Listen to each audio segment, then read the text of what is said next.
है classes of revenue codes. Classes of revenue codes, हमने revenue code की जितनी भी क्लासेस हैं वो सेक्शन 7 में बयान की गई है। और इसकी जो रेलिवेंट प्रोविज़न है, रेलिवेंट प्रोविज़न में सेक्शन 7, 8, 9, 10, 11, 12 ये हैं। पहले हमने क्लासेस ऑफ रेवेन्यू कोड्स लेनी है। रेवेन्यू कोड की क्लास जब हमें पता चल जाएगा कि ये ऑफिसर्स हैं रेवेन्यू कोड के, उसके बाद फिर हमने उसकी पावरें लेनी है कि अगली असाइनमेंट जो हमारी होगी वो पावर्स ऑफ रेवेन्यू कोड्स में है। अब क्लासेस ऑफ रेवेन्यू कोड में जो सबसे सेक्शन 7 जो है क्लासेस ऑफ रेवेन्यू कोड को क्लियर कर रहा है कि there shall be the following classes of revenue officer. तो पहला हमारे पास रेवेन्यू ऑफिसर जो है वो है बोर्ड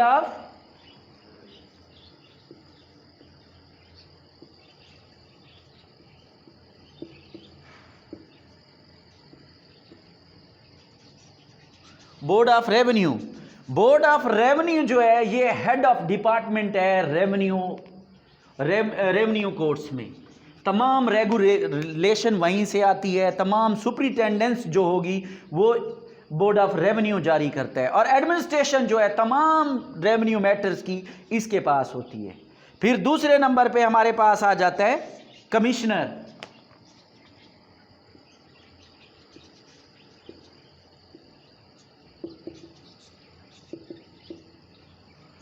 फिर आ गया कमिश्नर। कमिश्नर जो है ये पूरे डिवीजन का हेड होता है। पहले हमारे पास बोर्ड ऑफ रेवेन्यू ये प्रोविंस को कंट्रोल करता है, पूरा प्रोविंस बोर्ड ऑफ रेवेन्यू के अंडर है। उसके बाद जो दूसरा ऑफिसर आता है वो कमिश्नर आता है, जिसको हम किस लेवल पे बिठाते हैं, डिवीजन लेवल पे बिठाते हैं। और तीसरा हमारे पास आ जाता है कलेक्टर।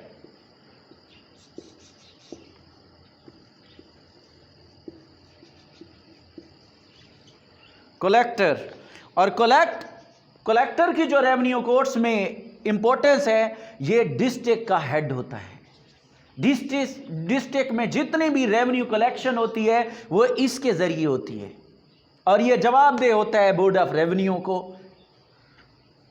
उसके बाद हमारे पास आ जाता है असिस्टेंट कमिश्नर, जो हमारे पास चौथे नंबर पे ठहरा हुआ है सेक्शन 7 क्लास डी के तहत असिस्टेंट कमिश्नर।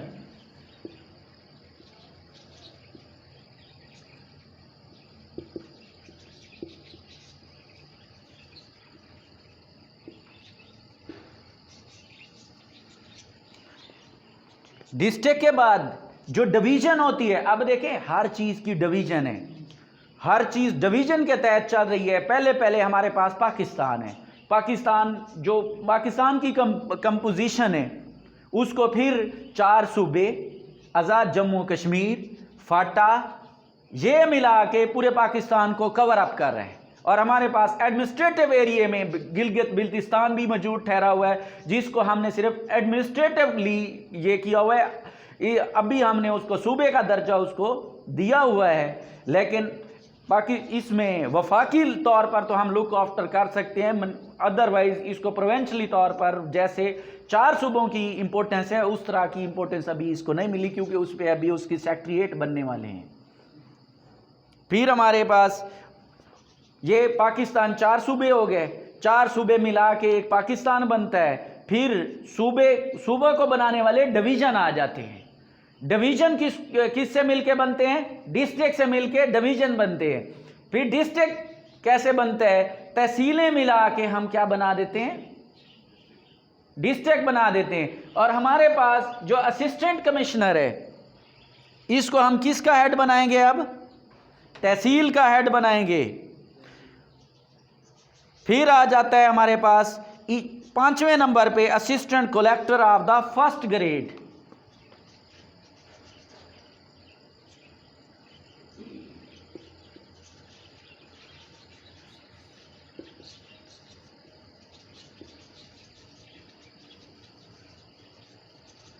असिस्टेंट कलेक्टर जो है फर्स्ट ग्रेड,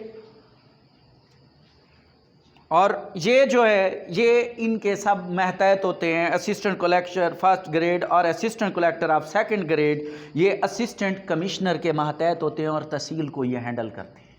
और इनके अपने अपने रेवेन्यू इलाका जो है ना वो डिवाइड किए गए हैं as per regulation and rules provided by the board of revenue. तो ये हमारे सेक्शन 7 के ऊपर जो सेक्शन 7 क्लियर करता है, तकरीबन ये हो जाएंगे 1 2 3 4 5 6 ऑफिसर्स। सेक्शन 7 में 6 ऑफिसर को डिक्लेयर किया गया। अब उसने सेक्शन 7 में जस्ट ये बताया है कि ये हमारे रेवेन्यू ऑफिसर्स हैं। अब फिर अगली बात, हमें रेवेन्यू ऑफिसर का तो पता चल गया। सेक्शन 8 आया और उसने हमें बताया कि appointment of commissioner and collectors, कि इनकी अपॉइंटमेंट कैसे होगी। तो ये सेक्शन वेरी क्लियर है। The government shall appoint commissioner of a division and a collector of a district. तो इसको अपॉइंट कौन कर रहा है? Provincial government. अब कमिश्नर आ जाएगा डिवीजन के ऊपर और क्या नाम है, कलेक्टर आ जाएगा डिस्ट्रिक्ट के ऊपर। इसके बाद जो है हमारा सेक्शन आ जाएगा 9, वो हमें बताएगा additional commissioner and additional collectors. ये ऊपर सेक्शन 7 वाले ऑफिसर्स में शामिल नहीं थे। वजह क्यों शामिल नहीं थे? क्योंकि एडिशनल कमिश्नर और एडिशनल कलेक्टर्स जो हैं ये पावरें यूज करते हैं कमिश्नर की। उनका स्टेटस भी वही होता है, उनकी पावर भी वही है, ग्रेड भी वही है, लेकिन सिर्फ और सिर्फ ये एडमिनिस्ट्रेटिव अहकामात जारी नहीं कर सकते। जो कलेक्टर कमिश्नर इनको काम देगा ये वही काम करेंगे। कलेक्टर के पास, कमिश्नर के पास एक इजाफी पावर है, एक इंतज़ामिया की पावर। जैसे एक आम ऑर्डिनरी जो कोर्ट्स को देखते हैं, ऑर्डिनरी कोर्ट्स रेवेन्यू कोर्ट से हट के हमारे पास सेशन जज मौजूद है और दीवानी केसेस में डिस्ट्रिक्ट एंड सेशन जज मौजूद है। ये एक हेड ऑफिस है। अब जो एडिशनल डिस्ट्रिक्ट एंड सेशन जज होते हैं उनकी पावरें भी बिल्कुल सेशन जज की बराबर होती हैं। सेशन जज सुपरिटेंडेंस रखता है। पावरें एडिशनल सेशन जज की भी और डिस्ट्रिक्ट सेशन जज की भी सेम होती हैं, लेकिन वो ऊपर से सुपरिटेंडेंस रखता है, उनको कंट्रोल करता है, उनके वर्क बताता है, उनके राइट्स एंड ड्यूटीज़ बताता है कि आपने फलां काम करना है, फलां काम। रैंक भी इक्वल, पावर भी इक्वल। इसलिए उसने सेक्शन 8 में हमें बताया कि एडिशनल कमिश्नर और एडिशनल कलेक्टर्स जो हैं, the government may appoint an additional commissioner of a division.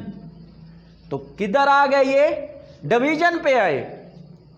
Who shall subject to the general control of the commissioner, जो कमिश्नर के कंट्रोल के ताबे होंगे। Exercise any of the power and discharge any of the duty conferred or imposed by the, तो वो पावरें और वो ड्यूटियां सारे अंजाम दी जाएंगी जो कमिश्नर प्रोवाइड करता है।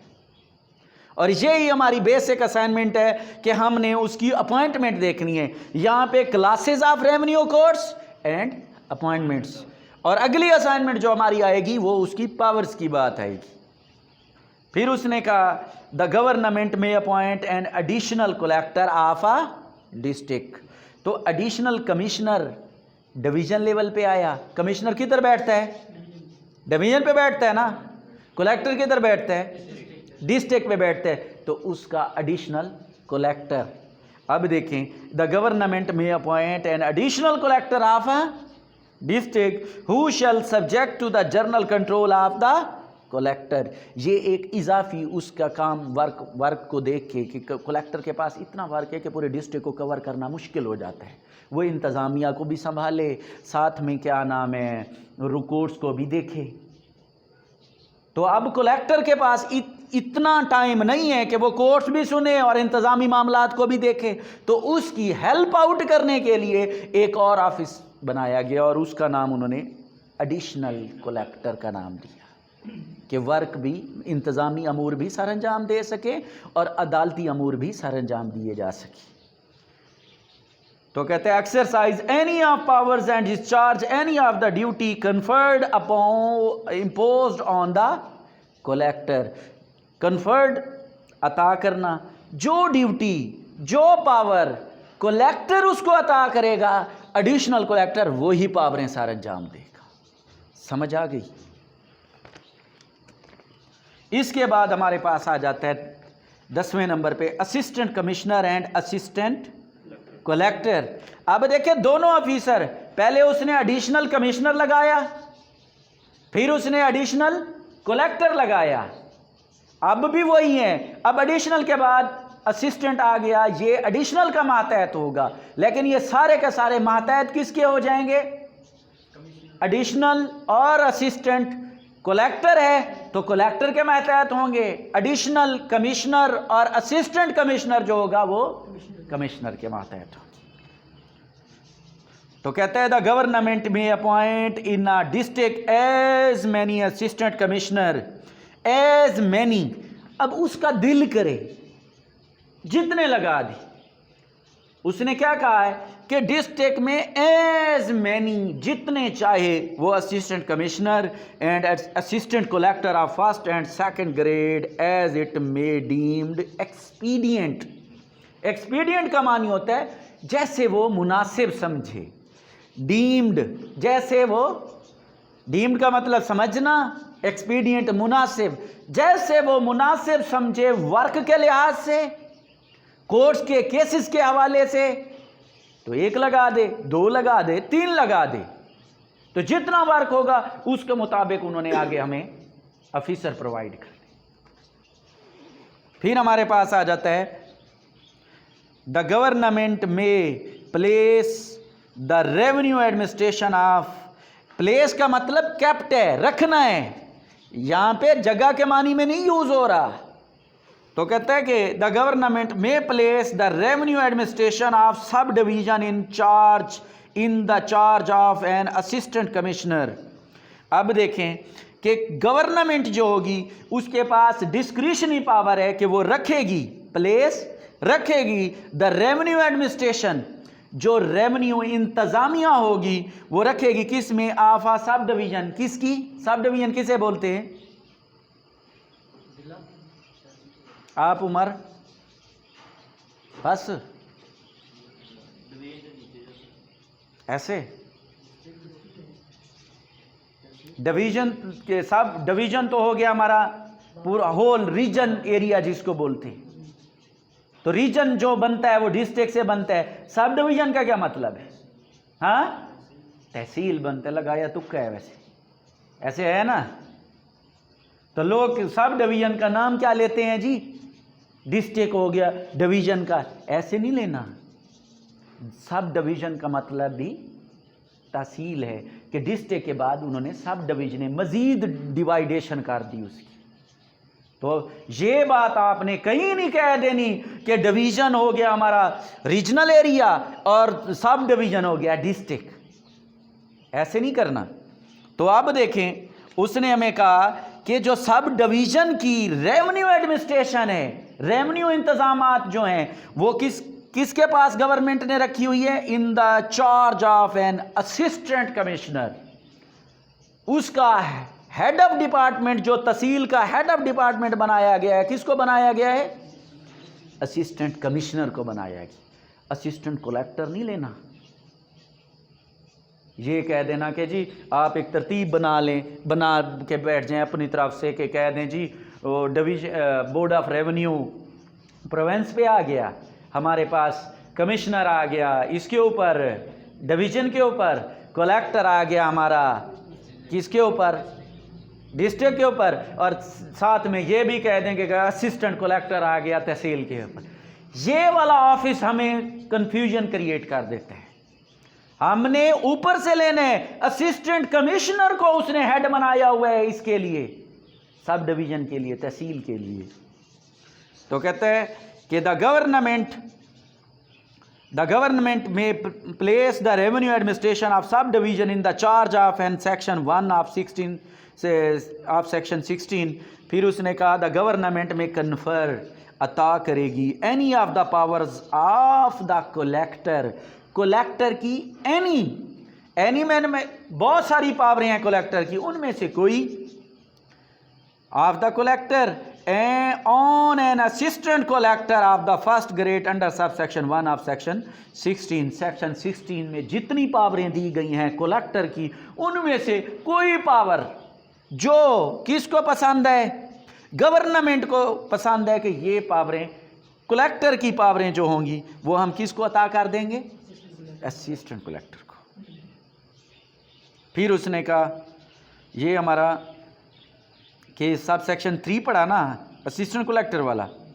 फिर उसने कहा 4 पे in case any of the power of collector are conferred on an assistant commissioner और on an assistant collector he shall exercise such power subject to the control of the collector of district. अब देखें यहीं पे भी आपकी confusion नहीं होनी चाहिए। असिस्टेंट कमिश्नर और असिस्टेंट कलेक्टर ये किसके मातहत निकले, किसके? देखें फिर कंफ्यूजन क्रिएट हो गई ना। ये क्या नाम है, असिस्टेंट कमिश्नर और असिस्टेंट कलेक्टर मातहत होंगे कलेक्टर के। अब ये नहीं दिमाग में रख लेना जी असिस्टेंट कमिश्नर की बात हो रही है क्योंकि कमीशन बैठता है डिवीजन के ऊपर, तो ये किससे बड़ा हो गया, कलेक्टर से भी बड़ा हो गया। ये कन्फ्यूजन नहीं क्रिएट करनी। असिस्टेंट कमिश्नर को हमने ओहदा दिया किसके लिए, सब डिवीज़न के लिए। तहसील का हेड हमने बताया, जब तहसील का हेड हमने असिस्टेंट कमिश्नर बिठा दिया तो मातहत सीधी बात है किसका होगा, कलेक्टर का, क्योंकि कलेक्टर हमने डिस्ट्रिक्ट के ऊपर बिठाया हुआ है। समझ आ रही है? फिर आ गया हमारे पास रेवेन्यू ऑफिसर में तहसीलदार, जिसको हमने सेक्शन 7 में ग्रेड 1 का नाम दिया हुआ है। क्या नाम लिखा हुआ है वहाँ पे, assistant collector of the first grade and assistant collector of the second grade. अब देखें कि तहसीलदार को कौन सा ग्रेड दिया गया है। The chief officer entrusted with the local revenue, local revenue जो एक इलाके की आम रेवेन्यू कलेक्ट होती है उसका चीफ ऑफिसर रेवेन्यू अपॉइंट किया गया है। तो चीफ रेवेन्यू ऑफिसर जो हमारे पास लोकल लेवल की कलेक्शन होती है उसका जो चीफ ऑफिसर होगा, रेवेन्यू ऑफिसर होगा, तहसीलदार उसका नाम दिया गया। The chief officer interested with the local revenue administration of a tehsil shall be called the tehsildar. उसको हम क्या नाम देंगे, तहसील। चीफ ऑफिसर के ऊपर स्टार बना लें। इंटरेस्टेड का मतलब जो मफाद रखता है कि लोकल एरिया की अगर उसको जो रेवेन्यू की कलेक्शन होगी वो तहसीलदार के ज़रिए होगी। A tehsildar shall exercise such power and discharge such duty of any assistant collector as may be confirmed by और अंडर दिस एक्ट। तो असिस्टेंट कलेक्टर की तमाम पावरें किसके पास आ गई, तहसीलदार के पास, उससे भी नीचे। तो असिस्टेंट कलेक्टर वैसे बैठता किधर है, तहसील में बैठता है। तहसील का हेड ऑफिसर कौन हुआ, असिस्टेंट कमिश्नर।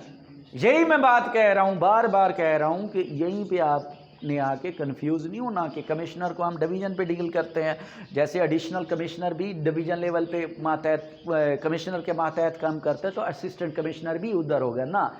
असिस्टेंट कमिश्नर का ओहदा आपने बचा के रखा हुआ है तहसील लेवल पे।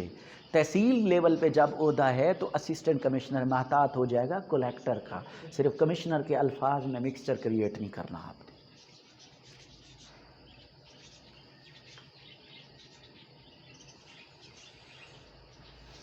अब आ गया हमारे पास certain appointments to be notified.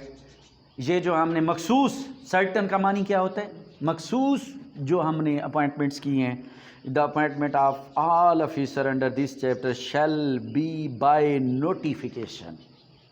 इनका नोटिफिकेशन प्रोविंशियल गवर्नमेंट जारी करती है, फिर जाके इनकी अपॉइंटमेंट होती है और उनके इलाके डिसाइड करके उस नोटिफिकेशन में फ़िक्स कर दिया जाता है कि ये तुम्हारी ड्यूटी और ये तुम्हारी पावर और ये तुम्हारा एरिया है।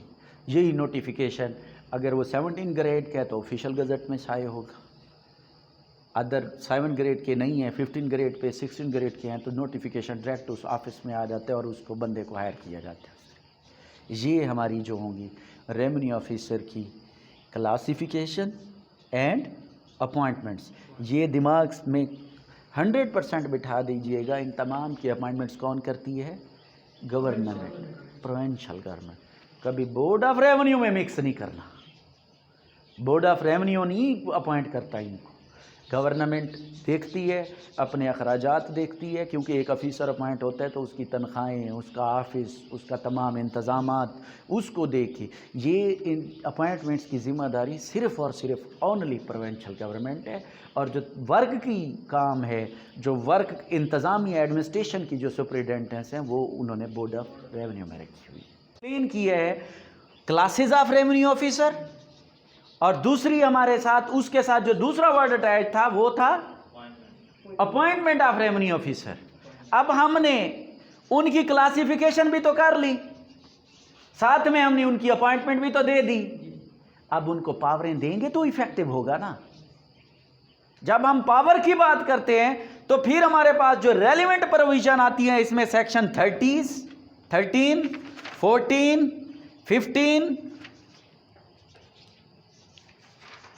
16, 17, 18, 13 से लेके ऑनवर्ड सेक्शन 18 तक ये जो हैं रेवेन्यू ऑफिसर की पावर्स की बात की गई है। अब हमने देखना है कि इन ऑफिसर को पावरें कौन देता है। क्या जो बंदा एक दफ़ा पावर उसको दी जाएगी एक ऑफिसर को, क्या वो वापस भी ले सकते हैं? किस एरिए पे कौन सी पावर इस्तेमाल करेगा, किसके पास इंतज़ामी पावरें होंगी, किसके पास रेवेन्यू कोर्ट्स की पावर होंगी, वो ये सेक्शन 13 से लेकर 18 में ये मामलात को हल किया गया। क्या एक रेवेन्यू ऑफिसर एक कोर्ट्स में कम्बिनेशन भी रख सकते हैं या नहीं रख सकते? तो कौन किसके मातहत पावर इस्तेमाल करेगा ये भी इन्होंने बयान किया गया। तो अब उसने कहा कि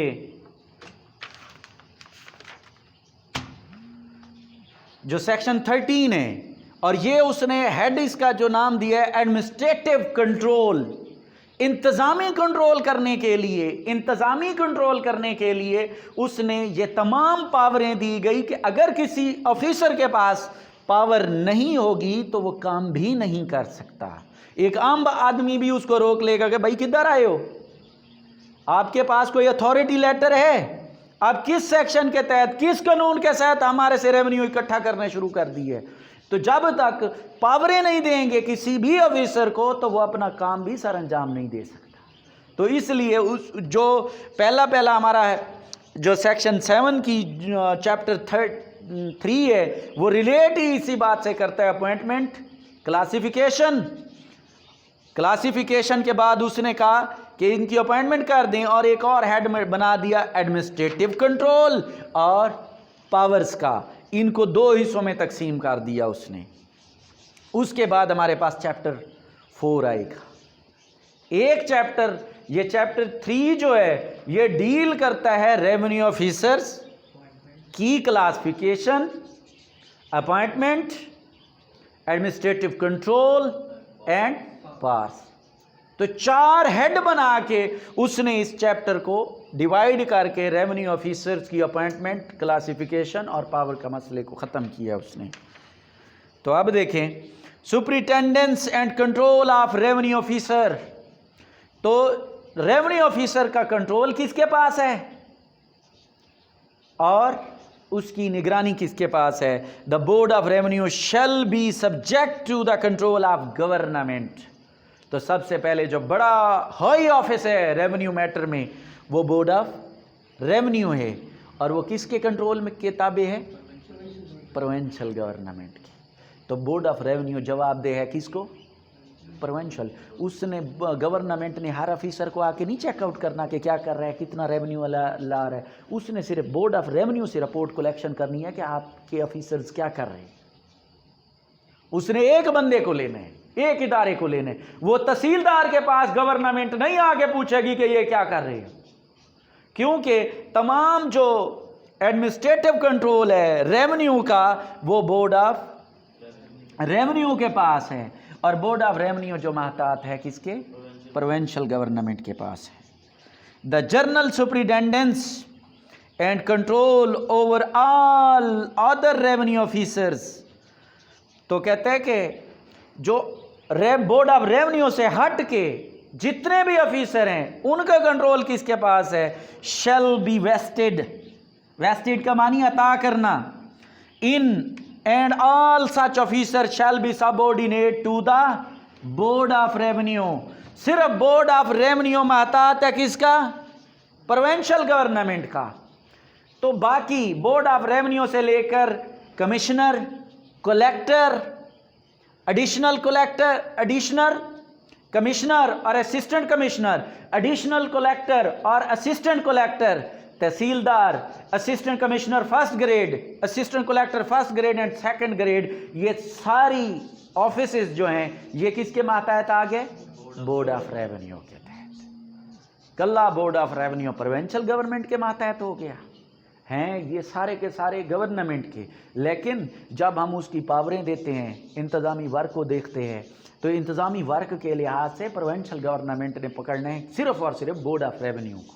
अगर ये सारे ऑफिसर प्रोविंशियल गवर्नमेंट के मातहत होते तो फिर गवर्नमेंट को नीचे तक आना पड़ता था। तो हमने जब एक बड़ा ऑफिसर बोर्ड ऑफ रेवेन्यू बैठाया हुआ है, वो जवाबदेह है इन सारे ऑफिसरों का और वर्क का और रेवेन्यू का। हमारा मकसद क्या था? ये एक्ट बनाने का मकसद ही क्या था? Just only collection of revenue. सिर्फ एक ही पर्पज़ है उसको। कोई गवर्नमेंट को सरोकार नहीं था कि मैं ये ऑफिस किस बना लिया, सिर्फ पैसा इकट्ठा कर। तो अब देखें